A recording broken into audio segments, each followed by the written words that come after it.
Nasabi ko na lahat sa pulis. Pero hindi ko talaga mamukhaan yung kidnapper dahil nakatakip yung mukha. Eh, yung sinasabi mong kausap ng mga kidnapper sa cellphone, na-identify mo ba? Hindi na familiar sa akin yung boses eh. At saka, wala akong makitang plaka sa van dahil wala. Eh, wala akong maisip kung sino yung lead na kidnapper.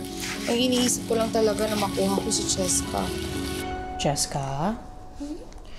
Totoo bang love mo na ang tita Farah mo? Agad-agad? Pero kilala mo naman yun, di ba? Mami, nice na po siya sa akin eh. Eh, di ba nga po sinave niya po ko? Tsaka, she even gave me all my favorite food. Tsaka, alam niya nga din po yung mga favorite food ko, tsaka yung mga bawal sa akin eh. Alam niyo po ba na, alam niyo din na bawal po ko sa dairy? Kahit na.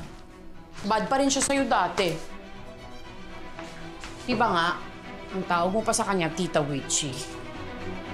Mommy, don't say that. It's bad. Mommy, nice na po siya. Tsaka hindi na po siya bad witch. She turned into a loving fairy godmother. Mas pretty pa nga po siya kapag nagsasmile eh. Eh di wow, siya na maganda. Mommy, huwag ka na po magalit. Hindi naman sa ganun. Nakakatampo lang kasi. Dapat mas love mo ko kaysa sa kanya kahit nice na siya sa'yo ngayon. Mommy, syempre naman po. Love kita. Mommy po kita eh. So, big na big na big yung love ko po sa inyo.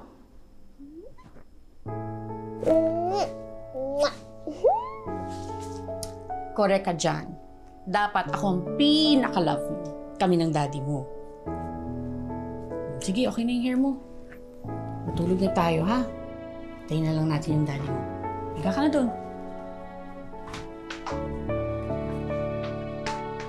Kamanda na.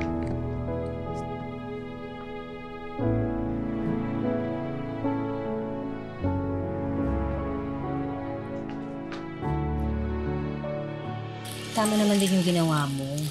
Wala lang kasing peace of mind na alam mong nakalaya pa rin yung dumukot kay Cheska. Wala tayong idea kung sino yung mastermind. Bro, observe mo si Cheska ha. Baka na-trauma siya sa nangyari. At kung meron man, sabihan mo si Darius na ipa-counseling siya. I'm sure makikinig yun sa'yo. Ang hirap naman ng sitwasyon mo, bro. Ikaw itong totoong concern dahil ikaw ang totoong nanay, pero ikaw ang hindi makalapit kay Cheska.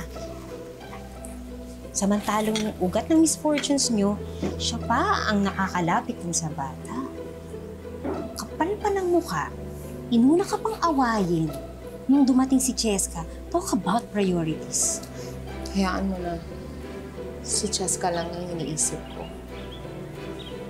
Narinig mo ba yung sinabi niya sa akin kahapon? Love niya raw ako dahil nakita niyang mabait ako.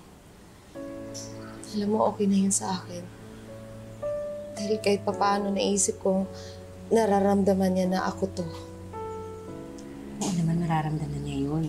Ako nga BFF mo, nararamdaman ko eh. It's only a matter of time bago ma-realize sa mga tao dito kung sino ka talaga.